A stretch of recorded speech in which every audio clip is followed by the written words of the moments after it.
Chicken দিয়ে কড়াইশুটির ঘুগনি এমন করে একবার ট্রাই করে দেখতে পারেন। কড়াইশুটি শেষ হয়ে যাওয়ার আগে ওর সাথে আরো রুটি ভাত যেটা খাবেন সেটাই বেশ ভালো লাগবে খেতে। ঘরে থাকা দুই একটা উপকরণ দিয়ে একদম অন্যরকম ভাবে অন্যরকম স্বাদে এমন করে চিকেন দিয়ে কড়াইশুটির ঘুগনিটা একবার তৈরি করে না খেয়ে দেখলে সারা বছর আফসোস থেকে। আরো একবার সবাইকে অনুরোধ রইল সুমিতা কিচেনে নতুন একটি রেসিপি দেখার লেগে। আজকে আমি রান্না করব চিকেন দিয়ে কড়াইশুটির ঘুগনি। এই রেসিপিটা আপনাদের সাথে শেয়ার করে দিচ্ছি, আপনারা পুরো রেসিপিটা দেখবেন। আশা করছি আপনাদেরও খুব খুব ভালো লাগবে। চলো রেসিপিটা শুরু করা যাক।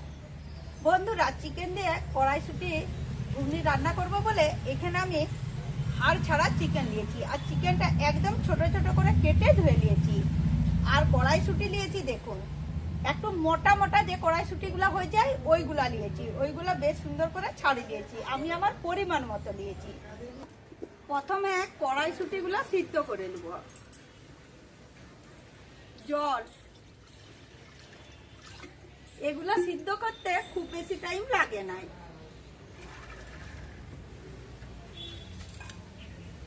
নুন 5 মিনিটের মতো সিদ্ধ করলেই হয়ে যাবে। ঢাকা দিয়ে 5 মিনিটের মতো সিদ্ধ করে দিয়েছি।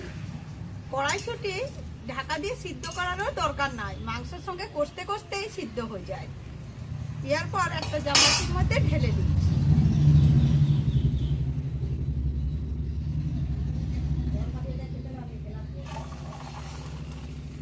সরষের তেল, এরপর চিকেনটা কষে নেব। ফোড়নে দিচ্ছি 2টা তেজপাতা, দিয়ে দিচ্ছি কোচানো পেঁয়াজ,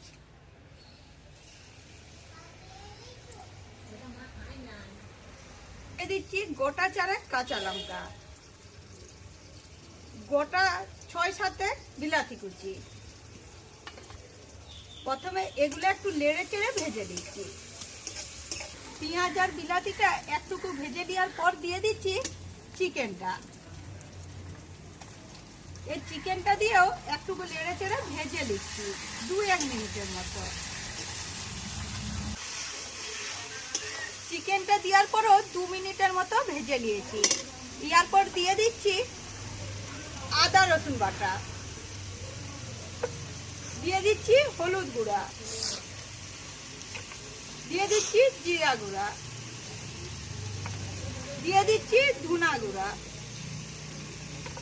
দিয়ে দিচ্ছি লঙ্কার গুঁড়া। ঝালটা যে যেমন খাবেন, ঘুগনি একটু ঝাল ঝাল খেতে ভালো লাগে, কাশ্মীরি লঙ্কার গুঁড়া, অল্প নুন, স্বাদ মতো নুন দিয়ে আছে সিদ্ধ করার সময়। যদি মিষ্টি মিষ্টি কেউ খেতে পছন্দ করেন তাহলে অল্প চিনি দিতে পারেন।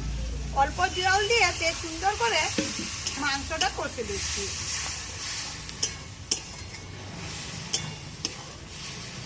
বেশ সুন্দর করে চিকেনটা কষে নিয়েছি, আর চিকেন থেকেও সুন্দরভাবে তেলটা ছেড়ে গেছে, আর গন্ধটাও বেশ সুন্দর উঠেছে। এরপর দিয়ে দিচ্ছি সিদ্ধ করা কড়াইশুটিগুলো। এইটা দিয়ে একটুকু নেড়ে চেড়ে মিশিয়ে দিচ্ছি, খুব বেশি লাড়াচাড়া করবো না, নালে কড়াইশুটিগুলো আবার ঘেটে যাবে। এমনিতেই নরম, অল্প সিদ্ধ করা আছে। এরপর দিয়ে দিচ্ছি অল্প পরিমাণ জল, 2-1 মিনিট ফুটে নেওয়ার মতো।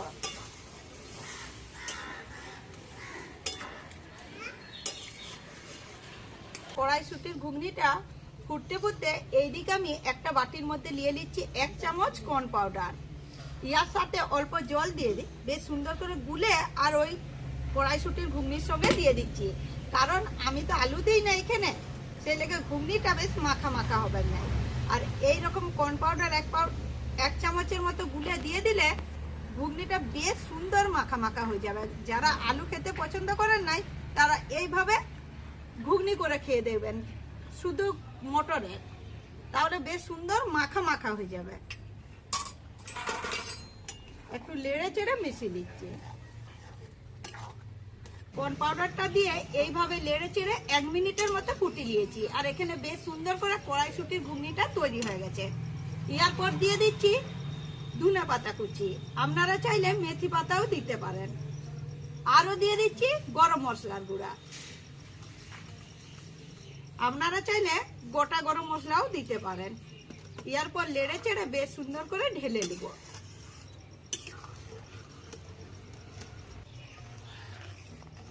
বেশ সুন্দর করে লেড়ে চেড়ে কড়াইশুঁটির ঘুগনিটা আমি তৈরি করে নিয়েছি। এরপর ঢেলে দিচ্ছি।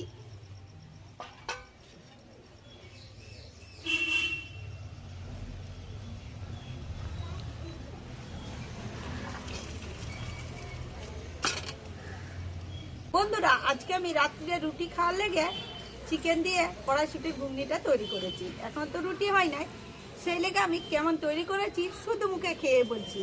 আর দেখতে এত লোভনীয় হয়েছে, আর তস হচ্ছে না, সত্যি কথা বলতে কি।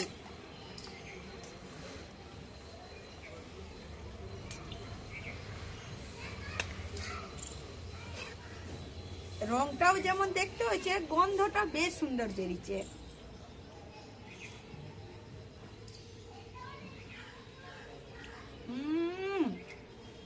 একদম সুন্দর হয়েছে বন্ধুরা, একদম। বন্ধুরা, আজকে আমার চিকেন দিয়ে কড়াইশুঁটির রেসিপিটা দেখার পর যদি আপনাদের একবার হলেও ভালো লেগে থাকে, তাহলে আমার চ্যানেলটা সাবস্ক্রাইব করে শেয়ার করতে ভুলবেন না। এইরকমই নতুন পুরোনো দিনের ভিডিও দেখার লেগে নতুন পুরোনো বন্ধুরা যে যেখান থেকে দেখে থাকেন তাদেরকে আমার আন্তরিক ভালোবাসা আর অসংখ্য অসংখ্য ধন্যবাদ।